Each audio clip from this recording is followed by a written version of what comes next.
हिंदी के प्रिय छात्रों, आज के इस वीडियो में कक्षा 6 किस लिए भाग 1। इसमें लास्ट चैप्टर है वसंती हवाओं।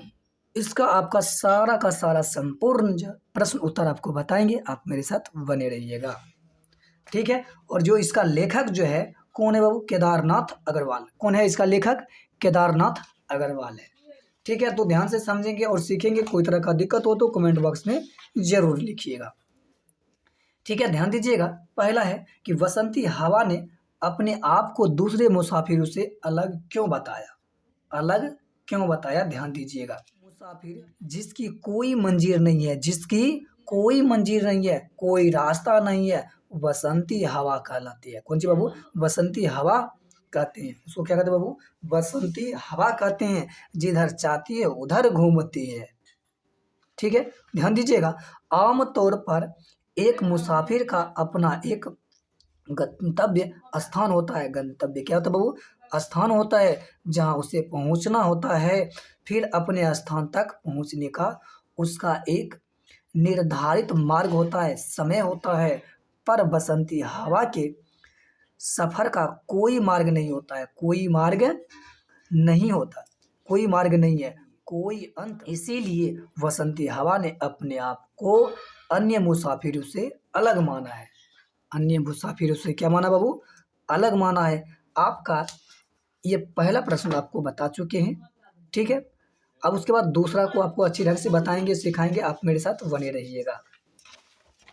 चलिए, दूसरा कहता, इस पाठ में कवि ने खेत खलिहानों को हंसने की बात क्यों क्यों कही है और ऐसे उन्होंने क्यों कहा है? तो ध्यान दीजिएगा। वसंत ऋतु में खेतों में पौधे हलहलाने लगते हैं, मतलब खिलखिलाने लगते हैं। इधर से उधर, इधर से उधर बहाने लगते हैं। सरसों में पीले पीले फूले पीले पीले निकल आते हैं। अलसी के फूले फूलों की छोटी ही न्याली होती है। ध्यान से समझेंगे। अलसी के नीले फूलों की छोटी ही न्याली होती है। आपको ध्यान दीजिएगा, एक एक करके आपको अर्थ बताएंगे। आप अपने दोस्तों के साथ शेयर कीजिएगा, ठीक है। शेयर कीजिएगा और लाइक कीजिएगा, सब्सक्राइब कीजिएगा। ध्यान से समझेंगे। उसके बाद है, अच्छी होती है। खेतों की हरियाली मन को मोहित करती है, मतलब कि बहुत ही सुंदर लगता है, मन को मोहित कर लेता है, आकर्षित कर लेता है। और बसंती हवा के झोंकों से हरे हरे हरे पीले नीले रंग लहलाते हैं। तो अद्भुत छोटा, ये छोटे होगा बाबू, छोटे से दिशाएं हंसती, मतलब क्या, हंस उठती है, मतलब खिलखिला उठती है। यही है कि खेत खलिहानों को हंसना। यही है कि बाबू किसका? खेत खलिहानों का हंसना। क्लियर है। तीसरा है, वसंती हवा का कौन सा अंश आपको सबसे ज्यादा प्रभावित करता है? कौन सा प्रभावित करता है? ध्यान दीजिएगा। जहां से चलती है मैं बसंती हवा हूँ। क्या बाबू? जहां से चली है मैं, वह बसंती हवा हूँ। मुझे अधिक प्रभावित करती है क्योंकि इसमें बसंती हवा को मद मदकता एवं मस्ती का वर्णन है। यही चलती है तो इसके स्पर्श से राह में पड़ने वाले शहर, गांव, मोहल्ले, टोले, नदी, रेतीले मैदान, निर्जन स्थान, हरे भरे खेत, तालाब, सभी मस्त में झूमने लगते हैं। मतलब कि क्या होता है बाबू? झूमने लगते हैं। बहुत ही अच्छा लगता है, सुंदर लगता है। सारा वातावरण मधुमेह हो जाता है, मतलब कि बहुत ही सुंदर लगने लगता है।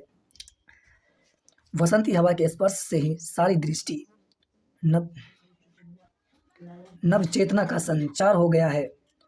सब में एक अजीब मदकता आ गई है। मतलब कि ध्यान दीजिए कि सब में है एक प्रकार की ऐसी ऐसी भावनाएं थी कि बहुत ही सुंदर लगती है।